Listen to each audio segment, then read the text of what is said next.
Hello everyone, my name is Swapnil sir और इस video में डिस्कस करने वाले हैं क्लास 9 का मैथमेटिक्स। आज हम लोग स्टार्ट करने वाले एक नया चैप्टर जो कि है चैप्टर नंबर 12 हेरोन्स फॉर्मूला। तो ये चैप्टर एक बहुत ही छोटा सा चैप्टर है, ज्यादा डिफिकल्ट चैप्टर भी नहीं है, बेसिक फॉर्मूला बेस्ड चैप्टर है। और तुम्हें ये फॉर्मूला ये चैप्टर एक आगे के चैप्टर्स के लिए बहुत इंपॉर्टेंट है, क्योंकि इसमें बहुत ही इंपॉर्टेंट चीजें हैं जो कि तुम्हें आगे फर्दर जब पढ़ोगे और भी हायर मैथमेटिक्स पढ़ोगे 10th क्लास का 11th 12th, तो उसमें ये तो फॉर्मूला तुम्हें हर जगह दिखने ही वाला है। तो बहुत ही बेसिक है और बहुत ही छोटा सा चैप्टर है और इसका वेटेज भी तुम्हारे क्लास 9 के बोर्ड एग्जाम में, मतलब क्लास 9 का जो एग्जाम रहता है उसमें ठीक ठाक वेटेज है। इसके एक दो क्वेश्चंस मैक्स टू मैक्स पूछ सकता है, बस इसी पे फॉर्मूला बेस्ड रहेंगे। ठीक है, इनफैक्ट ये चैप्टर बहुत छोटा सा है, बस इसमें एक फॉर्मूला है और वही फॉर्मूले का नाम यहाँ पे हेरोन्स फॉर्मूला है, जिसको अपन थोड़ा सा आगे में देखने वाले हैं। पहले ये चैप्टर में मैं कुछ टॉपिक्स में इसको डिवाइड किया हूं, उसको लाइन बाय लाइन अपन पढ़ेंगे। सबसे पहले ट्राइंगल और उसके कुछ नोटेशन पढ़ेंगे। ठीक है, ट्राइंगल और उनमें कुछ नोटेशन यूज करते हैं हम लोग रेगुलरली, वो सब कौन कौन से नोटेशन है वो सब यूज करेंगे। ठीक है, फिर उसके बाद नेक्स्ट टॉपिक जो देखेंगे वो है area of right angle triangle. Right angle triangle का एरिया क्या होता है, half into base into height, जो कि पता ही है बहुत लोगों को। इक्विलैटरल ट्राइंगल का भी एरिया क्या होता है, तो वो भी √3/4 इंटू ए स्क्वायर। ठीक है, एरिया ऑफ आइसोसेलेस ट्राइंगल जो कि तुम लोग पहली बार पढ़ रहे होंगे, तो वो भी मैं बताऊंगा। आइसोसेलेस ट्राइंगल का एरिया का फॉर्मूला भी रहता है, जो कि बहुत कम लोगों को याद रहता है आगे जाके। ठीक है, तो ये तुम लोग को अच्छे से याद रखना है।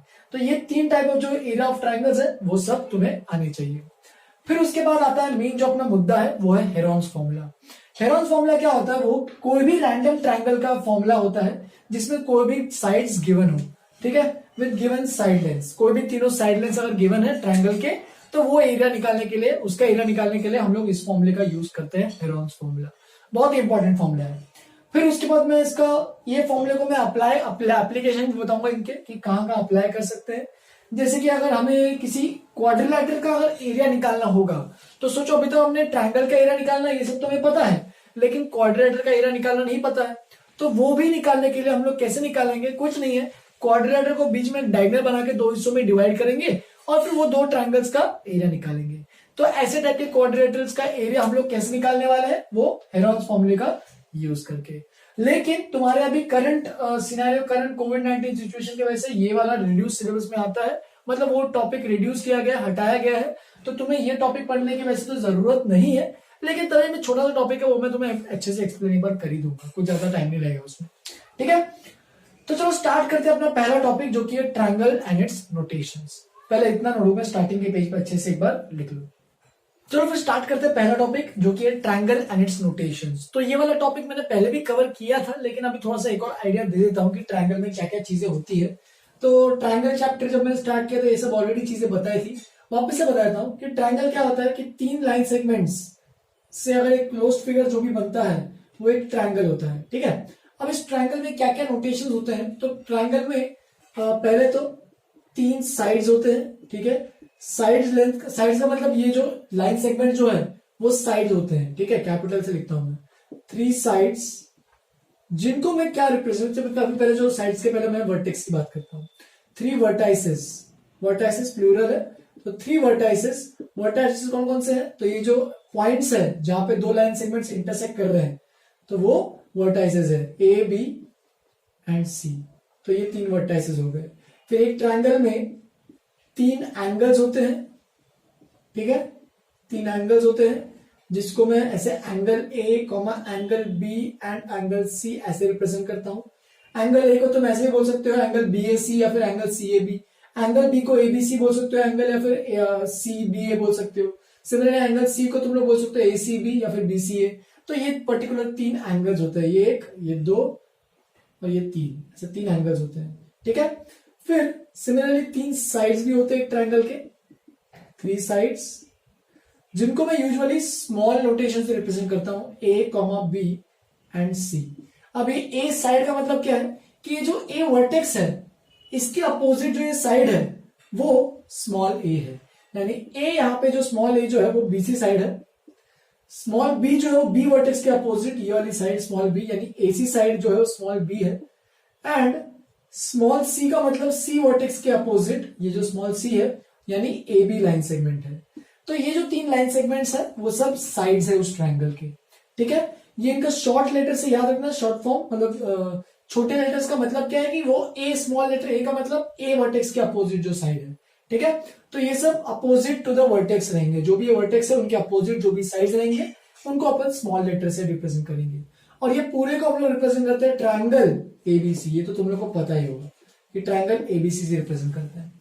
अब ट्रायंगल अलग अलग प्रकार के होते हैं, जैसे कि ट्रायंगल में राइट एंगल ट्रायंगल होगा, तो राइट एंगल ट्रायंगल में क्या होता है, एक एंगल 90 डिग्री, तो ये राइट एंगल ट्रायंगल है, ठीक है, राइट एंगल ट्रायंगल जिसमें वन एंगल 90 डिग्री। फिर उसके बाद हमारे पास आता है इक्विलैटरल ट्रायंगल। इक्विलैटरल ट्रायंगल में क्या होता है कि तीनों साइड्स के लेंथ इक्वल, तो इक्विलैटरल ट्रायंगल ये भी होना चाहिए। और तीनों साइड की लेंथ इक्वल है तो तीनों एंगल्स भी क्या रहते हैं इसमें इक्वल, ठीक है। ये एंगल और ये एंगल तीनों एंगल इक्वल। यहां पे लिख सकते हो एबीसी, अगर ये ट्रायंगल है, ठीक है, अगर ये एबीसी ट्रायंगल है तो यहाँ पे ये स्मॉल ए लेटर, ये स्मॉल बी लेटर और ये स्मॉल सी लेटर, तो A is equal to B is equal to C, further angle A is equal to angle B is equal to angle C is equal to 60 degree. तो ये तीनों के तीनों क्या रहेंगे 60 डिग्री, क्योंकि सबका सम क्या होने वाला है 180, ये सब तो पता होना चाहिए। फिर एक होता है एक और आइसोसेलेस ट्रायंगल। आइसोसेलेस ट्रायंगल क्या होता है, तो दो sides equal A B C, और हमने एक प्रॉपर्टी पढ़ी थी कि angles opposite to the equal sides are also equal, तो ये आइसोसेलेस ट्रायंगल है। आइसोसेलेस ट्रायंगल जिसमें A B is equal to, A B को शॉर्ट फॉर्म में लिख देता हूं, चलो स्मॉल लेटर, तो ये तो सी है और ये तो बी है, इसके अपोजिट है, तो B is equal to C and देख सकते हो angle B is equal to angle C. Further scalene triangle भी होता है, ठीक है, जिसमें तीनों के तीनों साइड्स अलग लेंथ के होते हैं, तीनों के तीनों एंगल्स भी अलग लेंथ के होते हैं। फिर होता है एक इंपॉर्टेंट पॉइंट याद रखना, एक होता है पेरीमीटर, ठीक है, पेरीमीटर जिसको मैं स्मॉल पी से रिप्रेजेंट करता हूं। पेरीमीटर का मतलब क्या होता है, तीनों साइड्स का सम, ये जो भी तीनों साइड्स है एक ट्रायंगल में, तो perimeter of triangle ABC is equal to A plus B plus C. तो ये बहुत ही एक इंपॉर्टेंट चीज है, पेरीमीटर याद रहना चाहिए, वैसे तो पहले भी तुमने पढ़ा होगा। फिर एक और जो इस चैप्टर में नया टॉपिक जो इंट्रोड्यूस होने वाला है वो है, नया टर्म जो इंट्रोड्यूस होने वाला है वो है सेमी पेरीमीटर।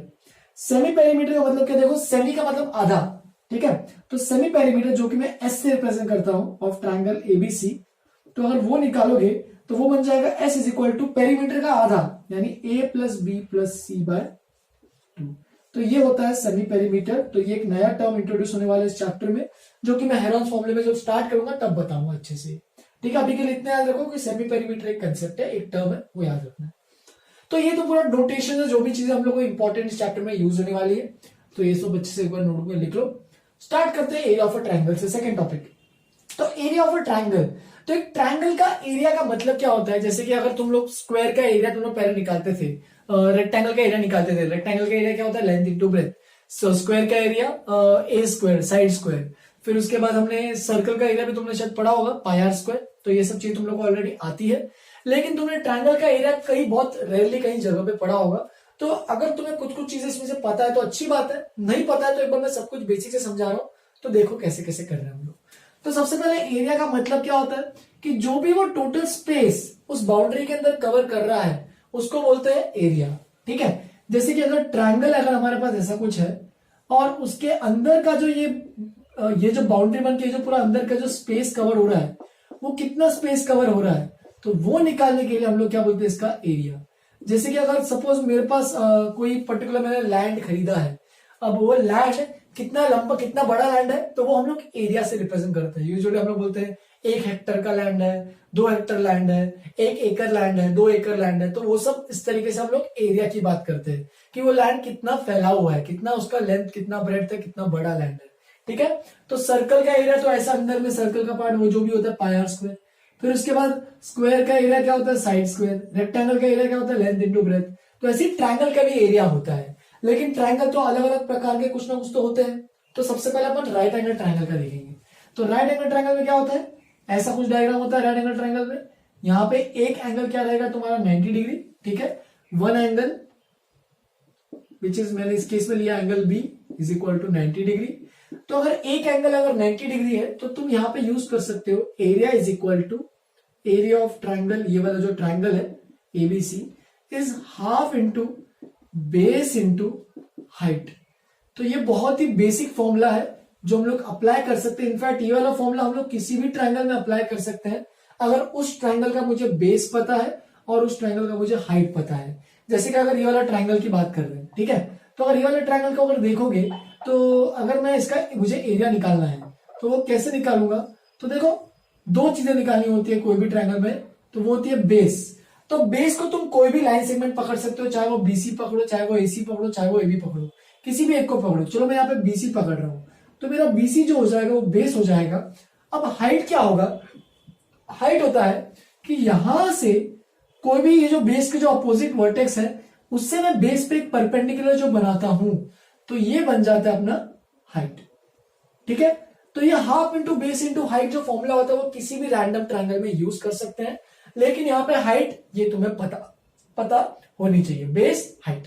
ठीक है, half into base into height. अब यहाँ पे देखो, अगर तुम देखोगे तो राइट एंगल ट्रायंगल है तो बाय डिफॉल्ट अपना जो बेस रहेगा, यहाँ पे इस केस में बेस जो है वो बन जाएगा बीसी, जिसको मैं ए के अपोजिट है तो मैं स्मॉल ए से रिप्रेजेंट कर रहा हूं विच इज ए। एंड इस केस में हाइट क्या बनेगा, सोचो हाइट क्या होता है कि बेस के जो अपोजिट वर्टेक्स है उससे मैं इस बेस पे परपेंडिकुलर बना रहा हूं।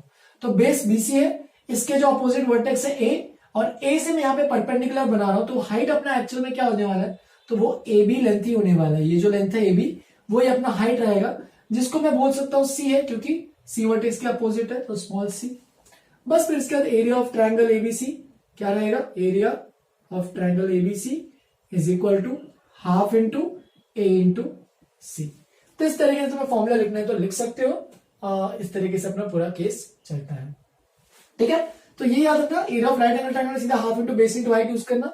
तो दोनों ये जो 90 डिग्री के एडजेसेंट जो साइड्स है दोनों, ये और ये, इन दोनों का मल्टीप्लीकेशन अपॉन डिवाइड बाय 2। ठीक है, तो इस तरीके से अपना एरिया ऑफ ट्रायंगल आएगा राइट एंगल ट्रायंगल। लेकिन अगर अच्छा एक और चीज मुझे बतानी है इसके बारे में कि ये राइट एंगल ट्रायंगल, तो इसमें एक और चीज जो वैलिड रहती है वो है पाइथागोरस थ्योरम, जो कि हमने बहुत बार देखा था ट्रायंगल चैप्टर में। A B square plus B C square equal to A C square, यानी implies here A square plus C square equal to B square. ठीक है, तो ये पाइथागोरस थ्योरम भी राइट एंगल ट्रायंगल में अप्लाई करना है, तो अगर कभी कुछ अलग चीज दी है तो पाइथागोरस थ्योरम का यूज करना। जैसे कि अपने पास यहाँ पे एक एग्जांपल दिया है तो उस एग्जांपल को हम लोग सॉल्व करेंगे। तो देखो एक राइट एंगल ट्रायंगल है हमारे पास, कुछ वर्टेक्स के नाम नहीं दिए, मैं खुद से नाम देता हूँ। यूजुअली मैं प्रेफर हमेशा ये करता हूँ कि बी को 90 डिग्री दूं, अदरवाइज कई क्वेश्चन में अलग दिया रहता है वर्टेक्स, तो उसके हिसाब से प्रॉपर वे से लेना है। तो देखो बेस, तो बेस किसको भी एक मान लो, चलो मैं बेस इसको मान रहा हूं, तो ये 5 सेंटीमीटर बेस है। एंड हाइपोटेन्यूज, तो हाइपोटेन्यूज भूलना मत, ये होता है अपना हाइपोटेन्यूज। तो बेस और हाइपोटेन्यूज दिया 5 एंड 13 सेंटीमीटर, हमें इसका एरिया निकालना है। तो ये मत कर देना अभी हाफ इंटू 5 इंटू 13, एरिया निकालने के लिए half into base into height. तो अगर ये बेस है तो ये अपना हाइट होना चाहिए, यानी तुम्हें एबी की वैल्यू निकालनी है। तो यहाँ पे तुम लोग लेंथ निकाल सकते हो एबी का, कैसे कि तुम्हें पता है Pythagoras theorem, A B square plus B C square equal to A C square. ठीक है, ए बी स्क्वायर कितना देखो निकालना है, ए बी स्क्वायर, इसको ऐसे छोड़ रहा हूँ, बी सी स्क्वायर है 5 का स्क्वायर, ए सी स्क्वायर है 13 का स्क्वायर, तो ये बन जाएगा A B square plus 25 is equal to 13 का स्क्वायर विच इज 169। तो इसका मतलब ए बी का square 169 minus 25 which will turn out to be 144। Therefore A B का लेंथ आ जाएगा 144 का square root which is 12 centimetre, यानी ये आ गया 12 centimetre. Therefore, area of right angle triangle ABC, area of right angle triangle ABC is equal to half into base into height।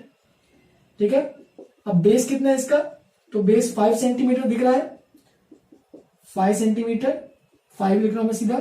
और height कितना है देखो, अभी हाइट AB है जो कि 12 सेंटीमीटर हमने निकाला है। तो बस ये 2 1 2 6 6 5 30।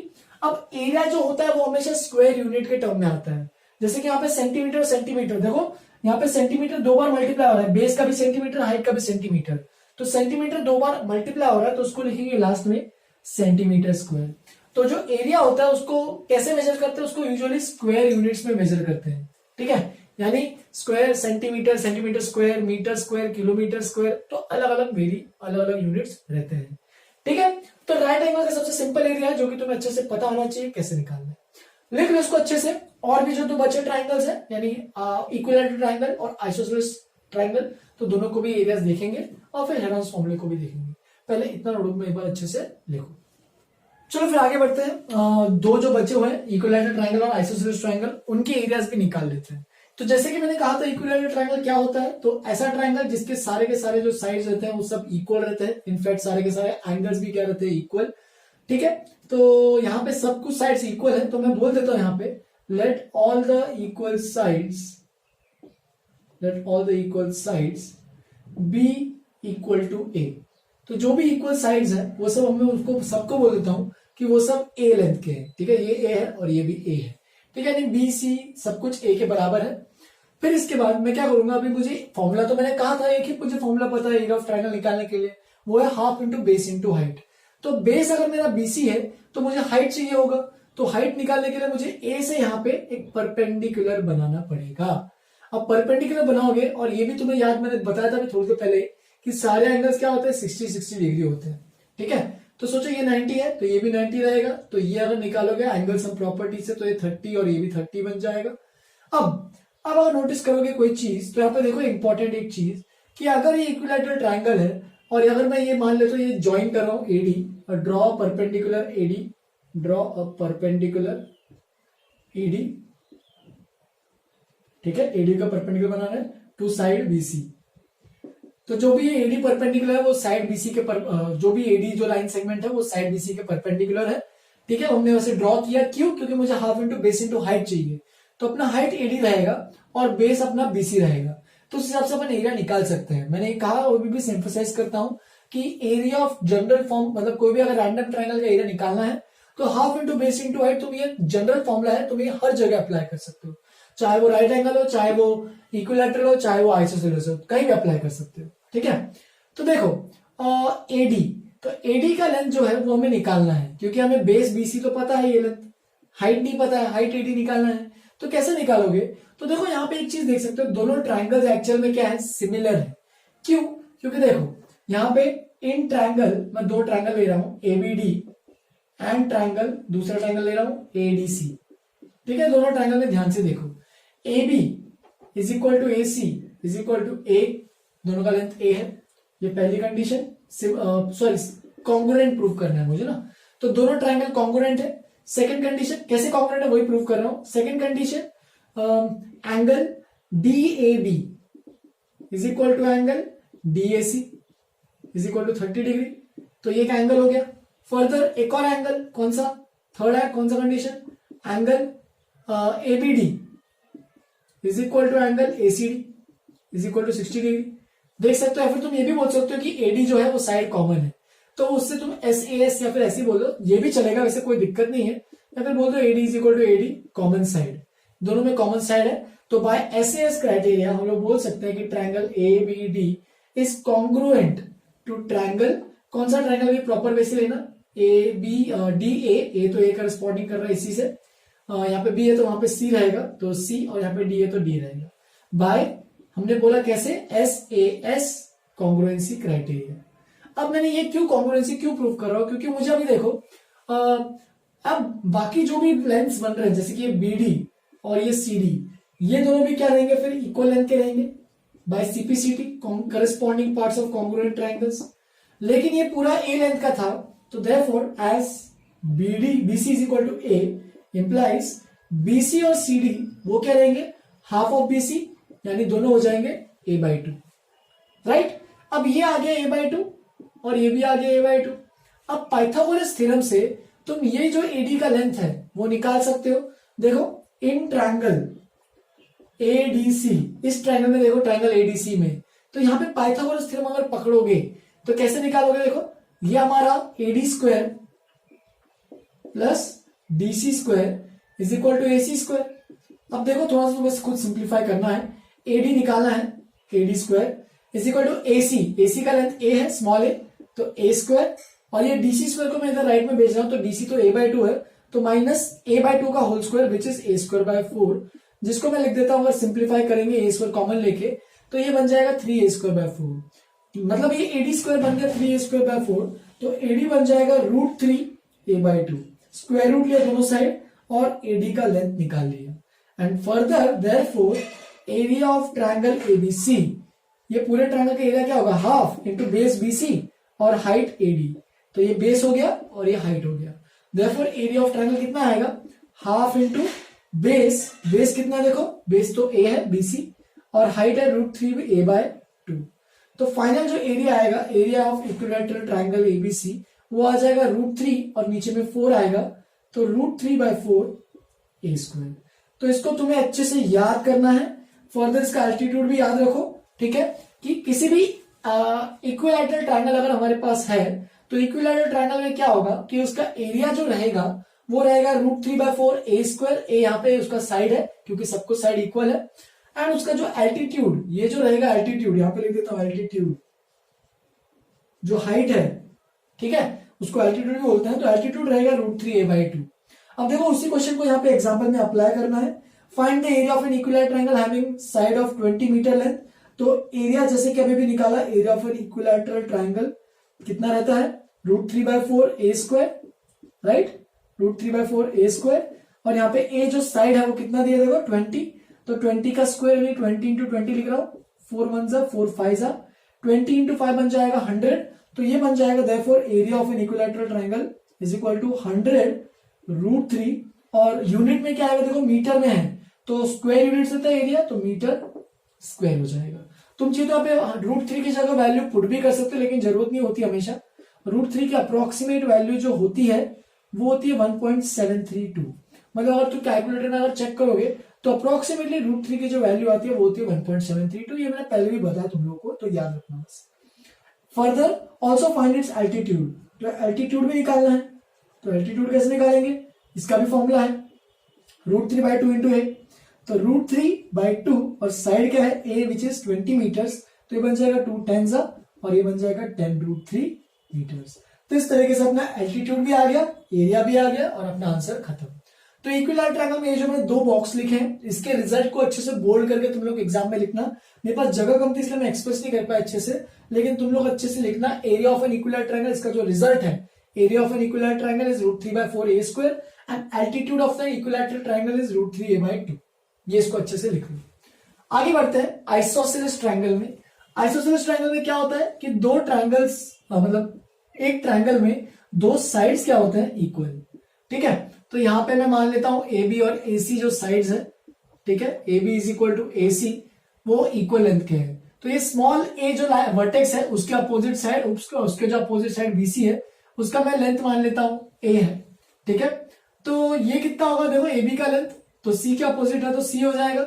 सिमिलरली ये कितना लेंथ होगा, बी के अपोजिट तो बी हो जाएगा। तो एक काम करते हैं, इसका लेंथ बी है लेकिन ए बी और ए सी दोनों इक्वल है, तो अगर ये बी है तो ये भी बी हो जाएगा क्योंकि दोनों का लेंथ इक्वल है। बी से कर रहा हूं मैं इसको, इक्वल साइड जो है उनको मैं बी मान रहा हूं और जो नॉन इक्वल साइड्स है बी सी उसको मैं ए मान रहा हूं। तो अब तुम्हें एरिया ऑफ ट्रायंगल निकालना है। तो वापस सेम चीज हम लोग क्या करेंगे, यहां से परपेंडिकुलर बनाएंगे, ठीक है। तो 90 डिग्री हो गया, ये भी 90 डिग्री हो गया। अब ये 2 ट्रायंगल्स में हमें सिमिलर ट्रायंगल, मतलब दोनों ट्रायंगल्स को सिमिलर प्रूव करना है या दोनों ट्रायंगल्स को कॉन्ग्रुएंट प्रूव करना है। कॉन्ग्रुएंट कैसे प्रूव करेंगे, तो क्राइटेरिया तो हमारे पास है दोनों, क्योंकि राइट एंगल ट्रायंगल है तो हम लोग आरएचएस कॉन्ग्रुएंसी क्राइटेरिया से कुछ सोचेंगे। तो मैंने क्या किया, सबसे पहले यहाँ पे ज्वाइन, या फिर यही जो लाइन मैंने यहाँ पे लिखी है यही लिखना है, draw perpendicular AD, draw a line AD perpendicular to BC, ठीक है। ये मैं परपेंडिकुलर हर बार क्यों बना रहा हूं, क्योंकि देखो मैंने पहले भी कहा था कि एरिया ऑफ अ ट्रायंगल क्या होता है, half into base into height, ठीक है, half into base into height. तो half into base into height के लिए मुझे बेस सपोज बीसी है तो हाइट मुझे ये जो एडी का लेंथ है वो मुझे हमेशा चाहिए होगा, इसलिए मैं हमेशा परपेंडिकुलर बनाता हूं उस बेस के, ठीक है। तो ये अपना बेस है, याद रखना बेस बीसी है और AD will become the H which is the height, या फिर अल्टीट्यूड भी बोल सकते हो, चलेगा, कोई दिक्कत नहीं है। अब देखो वापस से इसमें भी 2 ट्रायंगल्स तुम्हारे पास आ गए हैं, in triangle ADB and triangle, दूसरा ट्रायंगल कौन सा है, एडीसी। ये 2 ट्रायंगल्स को ध्यान से देखो, तो दोनों ट्रायंगल्स में एक एंगल तो दिख ही रहा सेम है कि angle ADB is equal to angle ADC which is equal to 90 degree, दोनों 90 डिग्री है तो कोई दिक्कत तो नहीं होनी चाहिए इसमें। फिर फर्दर एडी जो साइड है वो दोनों में कॉमन साइड है, कॉमन साइड लिख देना ऐसे ब्रैकेट में। फिर एक और लाइन, एक और कंडीशन, और कौन सी कंडीशन, ए बी और ए सी, ए बी और ए सी दोनों इक्वल लेंथ के हैं, ये तो मैंने पहले लिखा था बी, ठीक है, ये तो गिवन है क्वेश्चन में, आइसोसेलेस ट्रायंगल तो गिवन ही रहेगा ऑफ कोर्स।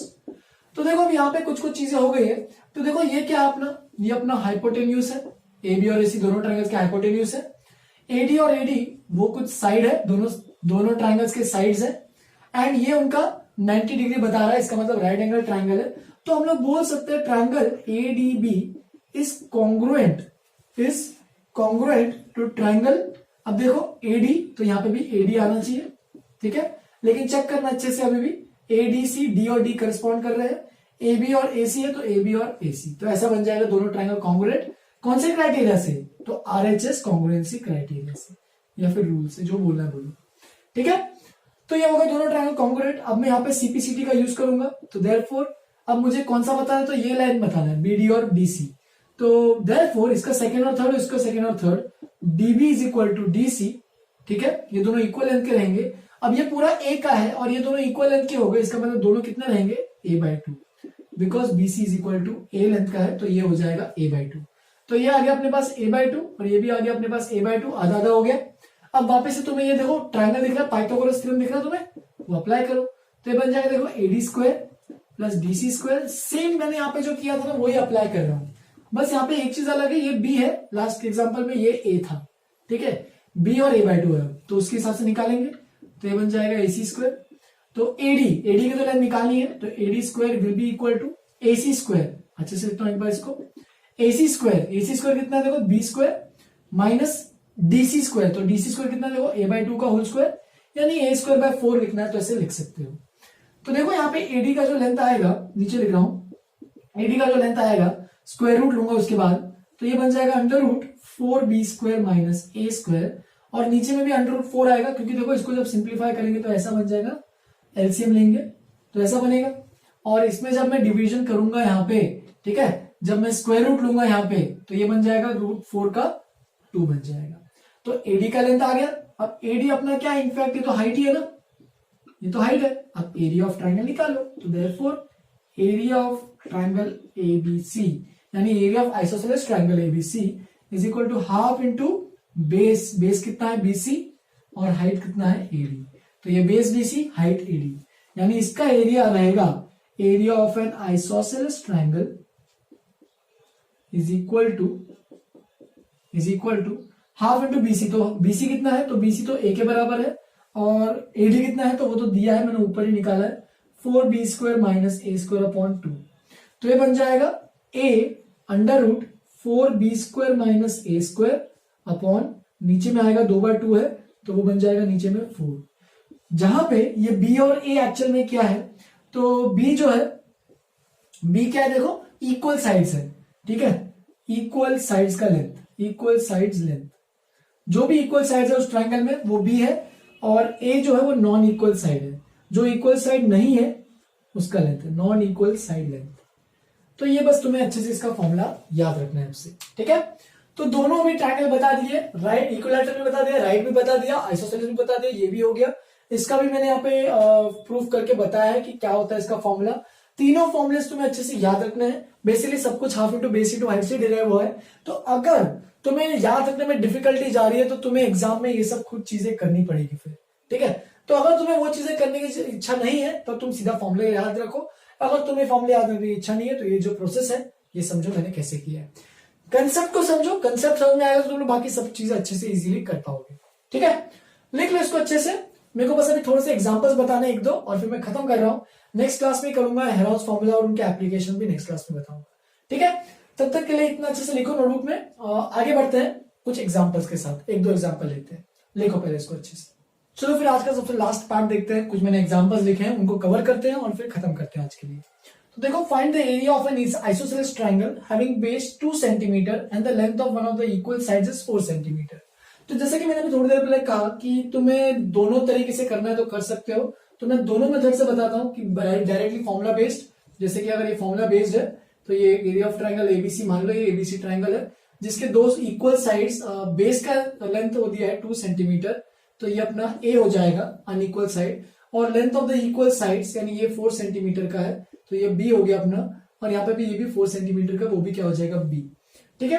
तो यहाँ पे सीधा area of triangle directly area of equilateral isosceles triangle का फॉर्मूला तुम यूज करना है तो कर सकते हो, कोई एज सच डिफिकल्टी नहीं है। Area of an isosceles triangle, ठीक है, इज इक्वल टू क्या होता है, तो वो होता है a under root 4b² minus a² by 4, right. तो इसका यूज करेंगे तो डायरेक्टली देखो a की वैल्यू 2 है, 4b² तो b अपना 4 है, 4 का स्क्वायर माइनस a 2 है तो 2 का स्क्वायर अपॉन 4, तो ये 2 1 जा, ये 2 2 जा हो जाएगा, तो ये कितना बन जाएगा देखो, root over 16 4 64 minus 2 square 4 upon 2, तो ये देखो कितना बन रहा है, तो ये बन रहा है रूट 60 बाई 2, जिसको फर्दर सिंप्लीफाई करोगे तो ये बन जाएगा 2 रूट 15, राइट, 2 रूट 15 बाई 2, इसका मतलब 2 2 cancel, therefore area of the isosceles triangle कितना आ रहा है, रूट 15 स्क्वायर या फिर सेंटीमीटर स्क्वायर।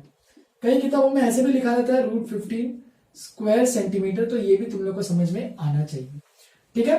तो ये तो डायरेक्टली फॉर्मुला बेस्ड मेथड है, अगर तुम्हें फॉर्मुला याद कर सकते हो। अगर तुम्हें बाय चांस फॉर्मुला याद नहीं आ रहा है तो तुम्हें देखो कैसे करना है, ट्राइंगल बनाओ, इक्वल साइड कौन कौन से, तो ये 4 सेंटीमीटर वाले इक्वल साइड्स है, यहां से परपेंडिकुलर बनाओ, बाइसेक्ट करो, मतलब परपेंडिकुलर बनाओ, इस पे डी पॉइंट बोल दो, ये कितना है 2 सेंटीमीटर का है, तो ये बन जाएगा 1 सेंटीमीटर का, क्योंकि बाइसेक्ट हो जाएगा। यहाँ पे वो सब एक्सप्रेस करते हुए लिखना है अच्छे से, ठीक है। B D is equal to D C is equal to 2/2 which is 1 centimetre. अब देखो in triangle ADC Pythagoras theorem लगाओ, AD square plus DC square is equal to AC square, तो कितना बन जाएगा देखो एडी स्क्वायर, तो एडी स्क्वायर क्या है देखो, एडी स्क्वायर तो निकालना है, प्लस डीसी स्क्वायर, तो डीसी कितना है 1 का स्क्वायर, एसी कितना है 4 का स्क्वायर, तो ये बन जाएगा देखो AD square is equal to 16 minus 1 that is equal to 15, implies, यहां पे लिखता हूं implies AD is equal to root 15 centimetre, क्योंकि मुझे स्क्वायर रूट लेना था ना दोनों साइड, देखो ये एडी स्क्वायर था, अच्छे से देखो इसको, ये एडी स्क्वायर था, तो इसका एडी स्क्वायर रूट लेना पड़ेगा मुझे, तो एडी का लेंथ आ गई। अब बस एरिया ऑफ ट्राइंगल क्या होता है, तो एरिया ऑफ ट्राइंगल होता है हमारे पास half into base into height. अब उसी चीज का यूज करेंगे, तो इस केस में बेस कौन सा है, तो बेस यहाँ पे दिया है देखो बीसी, तो half into BC into height है अपना एडी, तो बस कैलकुलेट करो, तो एरिया कितना आ रहा है देखो, हाफ इंटू बीसी, बीसी का लेंथ बेस 2 सेंटीमीटर है और एडी कितना है रूट 15 है, तो 2 और 2 कैंसिल, तो यहाँ पे डायरेक्टली लिख सकते हो area is equal to root 15 centimetre square लिखो या फिर स्क्वायर सेंटीमीटर लिखो, दोनों वन इन द सेम चीज है। तो इस तरीके से 2 मेथड्स एग्जिस्ट करते हैं, तुम्हें अगर फॉर्मुला याद नहीं आ रहा है तो तुम ये सब कर सकते हो चीजें। बस यहाँ पे एक चीज याद रखना कि जब आइसोसेलेस ट्राइंगल है तो ये और ये लेंथ इक्वली डिवाइड हो जाते हैं, यानी परपेंडिकुलर बनाओगे तो बाइसेक्ट होगा, ठीक है। चलो लास्ट एग्जांपल, सिंपल सा एग्जांपल है, देखो अब यहाँ पे यूज किया देखो इधर सेमी पेरीमीटर, तो सेमी पेरीमीटर दिया है, यानी इसको मैं शॉर्ट फॉर्म में क्या लिखता हूं, small S, semi perimeter S is equal to 5.5 centimetre, और ये किसका सेमी पेरीमीटर है, तो आइसोसेलेस ट्राइंगल है, तो आइसोसेलेस ट्राइंगल के अनइक्वल साइड्स, ठीक है, अगर ट्राइंगल हमारे पास है ए बी सी, तो मान लो जो अनइक्वल साइड है, मान लो ये जो अनइक्वल साइड है वो 5 सेंटीमीटर दिया है, और ये बी है जो हमें पता नहीं है, तो देखो unequal side is equal to, bracket में लिख देना A is equal to 5 centimetre, और जो इक्वल साइड्स है, इक्वल साइड उसको बोल देना B is equal to B से, और बी की वैल्यू में पता नहीं, वो तो निकालना है। अब सेमी पेरीमीटर क्या होता है, तो मैंने बताया था कि पेरीमीटर का आधा, पेरीमीटर का सेमी मतलब पेरीमीटर का हाफ, तो S is equal to A plus B plus C by 2, तीनों साइड्स का सम, ठीक है। यहां पे तुम चाहिए तो पेरीमीटर में लिखना तो लिख सकते हो, लेकिन उससे कुछ फर्क तो नहीं पड़ेगा, A plus B plus C by 2, A B C क्या है, तीनों साइड्स है, तो इस केस में सेमी पेरीमीटर तो 5.5 दिया है, और तीनों साइड्स में देखो अभी क्या क्या समाएगा, तो ए तो अपना है 5 सेंटीमीटर प्लस बी तो बी है, लेकिन यहाँ पे सी भी क्या हो गया, बी हो जाएगा, क्योंकि आइसोसेलेस ट्रायंगल है ना, दो साइड्स इक्वल रहेंगे, तो ये बन गया इस तरीके से। तो 5.5 into 2 is equal to 5 plus 2b, तो कितना बन रहा है देखो, ये 11 हो जाएगा, 5.5 2 5 टू 10, 11 हो गया, plus 5 is equal to 2b plus 2b, तो 2b बन जाएगा 11 माइनस 5 दैट इज 2b बन जाएगा 6, देयरफॉर b आ जाएगा 6/2 विच इज 3 सेंटीमीटर। तो जो इक्वल साइड है दोनों ट्राइंगल के वो है 3 सेंटीमीटर। तो अभी equal side 3 centimetre, unequal side 5 centimetre है, तो तुम डायरेक्टली फॉर्मूले से निकाल सकते हो अगर निकालना होगा तो। या फिर तुम ऐसे करना है मेथड 2 से करना है मेथड 2 से कर सकते हो। तो फॉर्मूले से निकालते हैं हम लोग डायरेक्टली, क्योंकि फॉर्मूला याद है, अभी भी किया है, ठीक है। तो उससे निकालो, तो a into A under root 4b square minus A square upon 4, A की वैल्यू कितनी है 5 centimetre, under root 4b square तो 3 square minus A square 5 square upon 4। Calculate करते कितना बन रही है 5 under root 3 square 9, 9 4 36 minus 25 upon 4 which is equal to कितना बन जाएगा, ये 11 बन जाएगा। तो 5 रूट 11 बाई 4 सेंटीमीटर स्क्वायर। इस तरीके से इसका एरिया जो है वो एक इरेशनल टर्म आएगा और इतना ही छोड़ के, मतलब इतना ही लिख के तुम्हें छोड़ देना है, ठीक है। लिख लो इसको अच्छे से। लास्ट के आज के 2 एग्जांपल्स है, ये सब प्रैक्टिस करो। होमवर्क के लिए दोनों प्रैक्टिस करा तो कर सकते हो एक्सरसाइज अपना, हेरोल्ड्स फॉर्मूला का जो एनसीईआरटी का एक्सरसाइज है कर सकते हो, लेकिन मैं पहले हेरोल्ड्स फॉर्मूला कंप्लीट करूंगा, उसके बाद करोगे तो भी कोई दिक्कत नहीं है। स्टार्ट करना तो स्टार्ट कर सकते हो। नेक्स्ट क्लास में मेरा लास्ट, इस टॉपिक का लास्ट क्लास ही रहेगा, जिसमें मैं हेरोल्ड्स फॉर्मूला उसके कुछ एग्जांपल्स लूंगा और उसमें कोशिश करूंगा थोड़े से एप्लीकेशन भी कवर कर सकूं। बस कोऑर्डिनेटर के 1-2 एग्जांपल लूंगा बस आइडिया के लिए, बाकी तो वो आने नहीं वाला एग्जाम में, क्योंकि वो रिड्यूस सिलेबस में आता है जिसके मैंने कहा, तो वो सब पढ़ने की जरूरत नहीं होगी, ठीक है। तो यहीं पे खत्म करते हैं। होमवर्क के लिए मैं जैसे बताया एक्सरसाइज तुम्हें करना है तो कर सकते हो एनसीईआरटी का, लेकिन मैं रिकमेंड करता हूं तुम लोग सर्कल्स का प्रैक्टिस करो, क्योंकि सर्कल्स का एक्सरसाइज थोड़े बड़े बड़े हैं और अच्छे भी है। तो सर्कल्स का तुम जिन्होंने भी लास्ट एक्सरसाइज खत्म नहीं किया वो करो, और मैंने एक्सरसाइज 10.4 भी अटैच करके दिया था एक्स्ट्रा क्वेश्चंस के हिसाब से, तो वो भी करना तो कर सकते हो, ठीक है। चलो यहीं पे खत्म करते हैं आज के लिए, इतना ही। Have a good day, enjoy.